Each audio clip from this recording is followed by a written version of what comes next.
Hi Cancer, welcome back to the Astrology 33 channel. This is your January 2022 tarot reading. Hope you guys are having a good holiday season and you have an awesome new year. And for those of you new to the channel, as far as what we have in front of us, we have a Celtic crossword as always, and I also pulled a couple of Oracle cards and a Mudra card for you guys.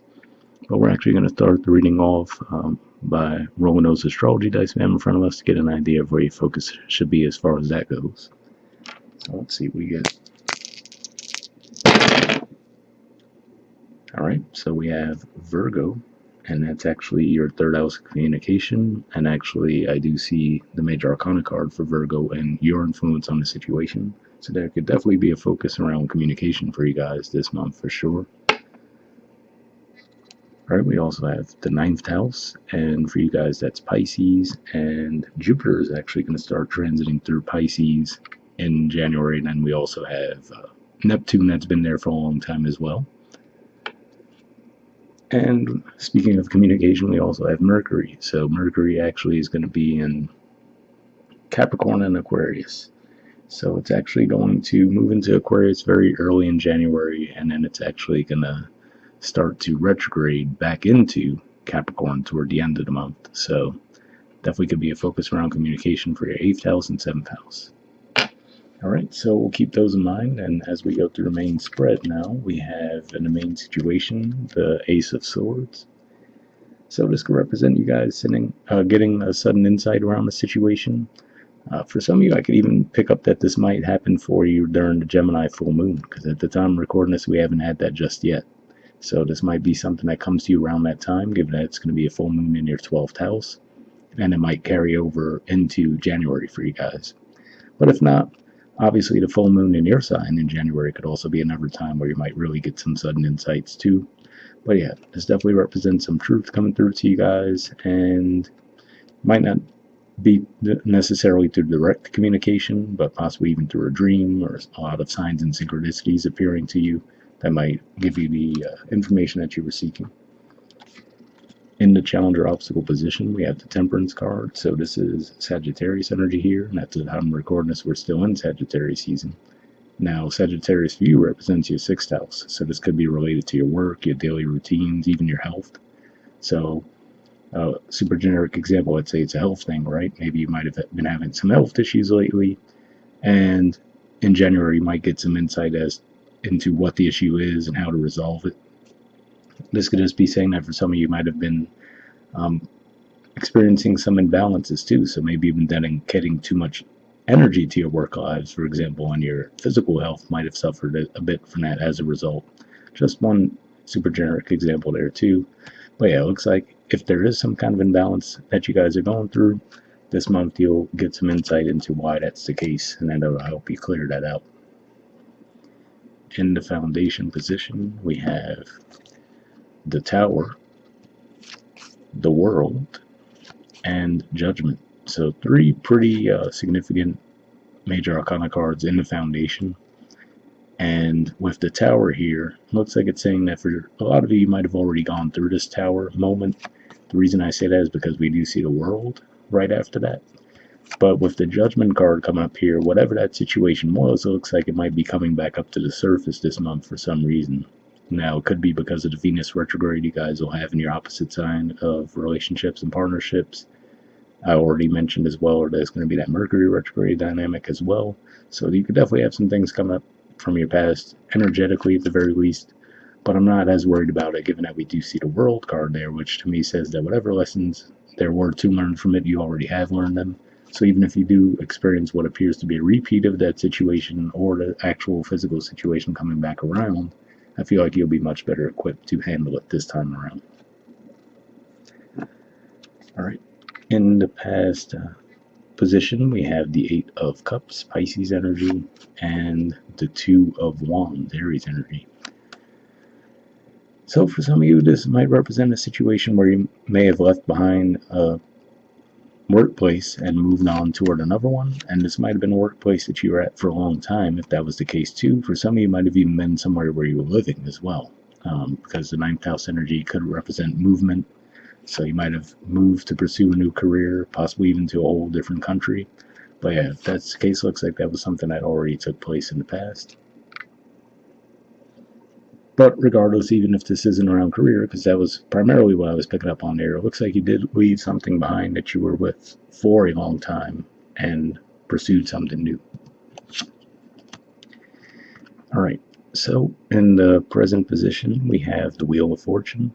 So this is another indicator here that even if this tower moment is something that hasn't happened yet for the majority of you, this is another indicator that you should be able to handle it fairly well.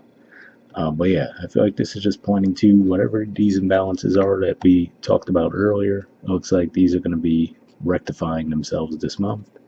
Could just be as simple as what we were mentioning as far as Jupiter will be in Pisces, which is a more supportive energy to you guys as a fellow water sign. So it could just be that shift that might bring that luck about for you. All right. In the near future position, we have the 10 of Cups, so Pisces energy again, actually, and the Page of Wands. So yeah, I do have to say for some of you, this could be pointing to a move again. So I wouldn't necessarily say you'd be moving back to where you originally were, for those of you who did move somewhere. But it could even be that maybe you wanted to move in the past and you weren't able to do so. For example, pretty much almost everywhere in the world there's been crazy travel restrictions over the past couple of years, right? So if maybe this was an opportunity that you were hoping to pursue in the past, but for whatever reason there were too many restrictions that wouldn't allow you to actually make the move, it looks like you might actually have that opportunity again coming up in January. So that's one way I can see that energy playing out. But yeah, if not that, this could just be saying obviously an opportunity for growth and happiness. But with the Page of Wands there, I feel like this is saying that you would have to be an active participant in making that happen as well. So that's what I see with that. Okay, in the position of your influence on the situation, we have the Hermit. So I feel like this is saying that you're mostly keeping to yourselves, I feel, and being really careful around what you communicate and also just absorbing the communication of others. So I feel like you're in a much more reflective, introspective mood.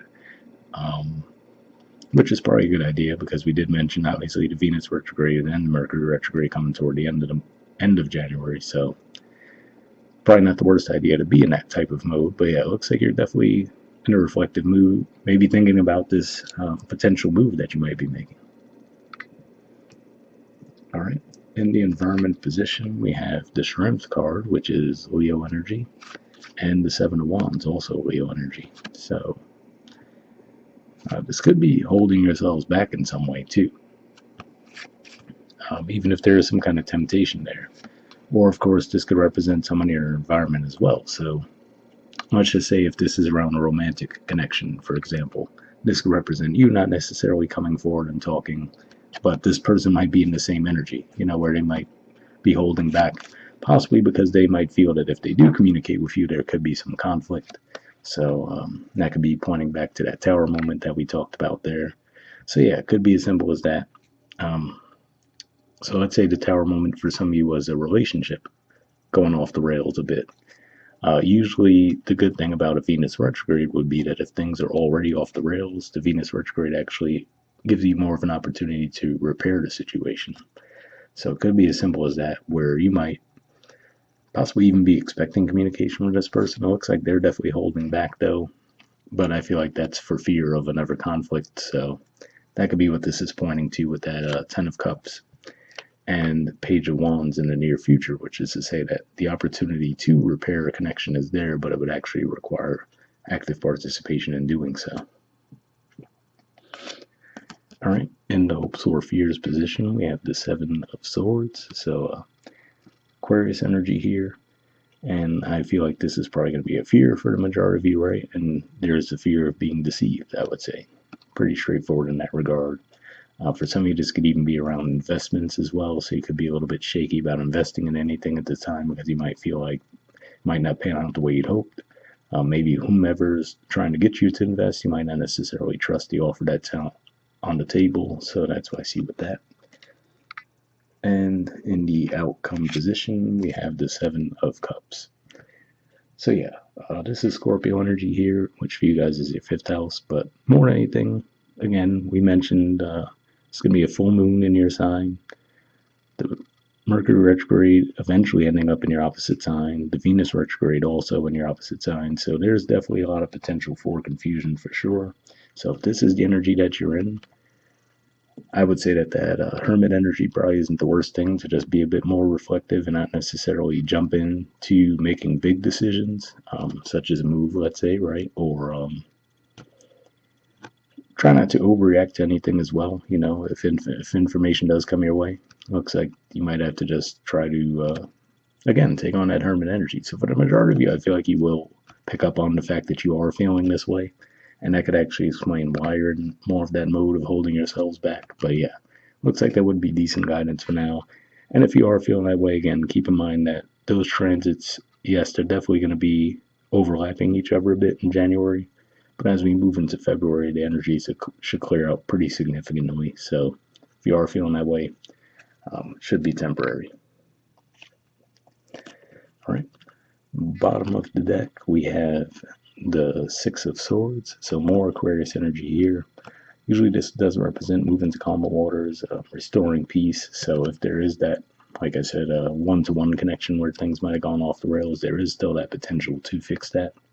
But if there's some kind of confusion where you feel like you're not, communicating well, you might be better off to hold off on it a bit. But I would say if you wanted to just at least hear them out, right, or even initiate some level of conversation, that wouldn't be the worst idea. But if things start to get a little off the rails, I would say withdraw and try again in February.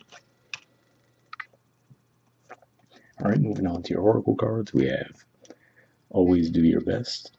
It says don't overdo. There's the artwork. And I believe Aquarius also got this card too. So if you're dealing with an Aquarius, or since we do see Aquarius energy, or you have a prominent Aquarius placement in your chart, maybe check out their reading. Aside from this card, it was a fairly different reading, but maybe you could get some additional insight there. All right. It says, always do your best, but don't overdo. When you overdo, you deplete your body and go against yourself, and it will take you longer to accomplish your goal.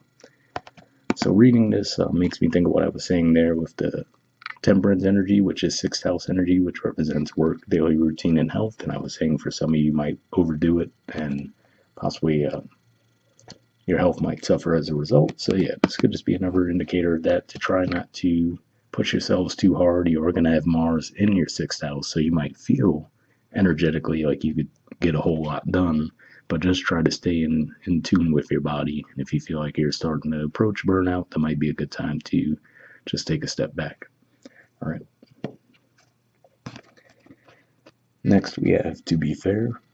There's the artwork, and the number is 38. So we'll see what that says.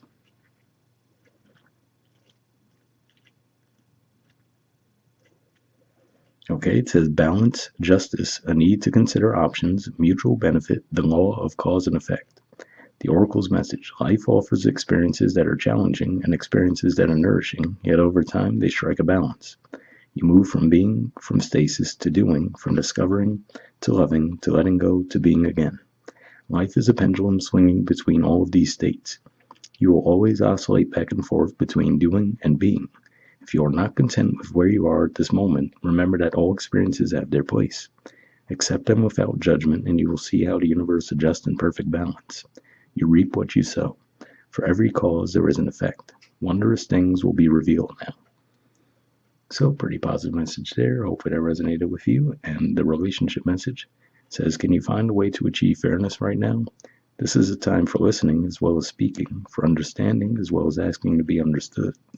There is much to be learned, and you will learn it if you remain open and objective, weighing options and considering all sides. Your heart wants to connect to others, so allow for a balanced exchange of ideas and actions.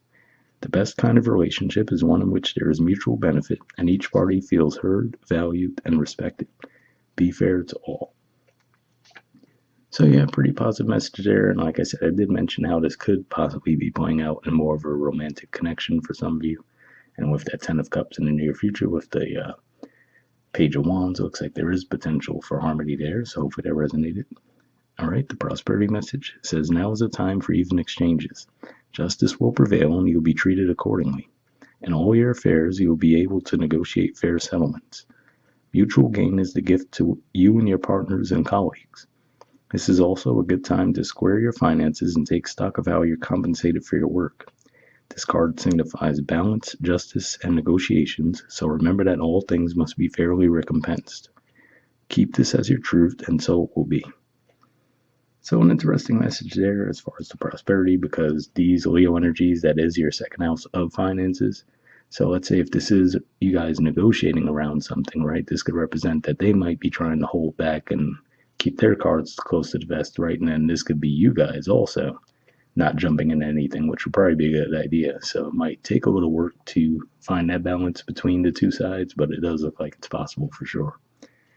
All right. And lastly, we have a mudra for you guys. So this is your mudra here. It's the Nirvana Mudra. And keyword for it is awakening. All right, there's a lot of info on this card. So what I'll do is hold it up here so you could pause it to take a screenshot if you want to read what it has to say there. And then we'll move it up so we can get the rest in the frame. Okay, but yeah, under benefits, it says weakens ego grasping, reduces selfish desire for personal gain from spiritual practice, awakens the art of compassion, serves as a ritual gesture to conclude any practice, as well as a simple way to dedicate the merit. So if you feel like that would be a beneficial mudra for you guys, I'll put the name in the description video as always. We'll wrap up there. Once again, hope you guys are having a good holiday season and a happy new year, and I'll see you guys next month. All right, bye.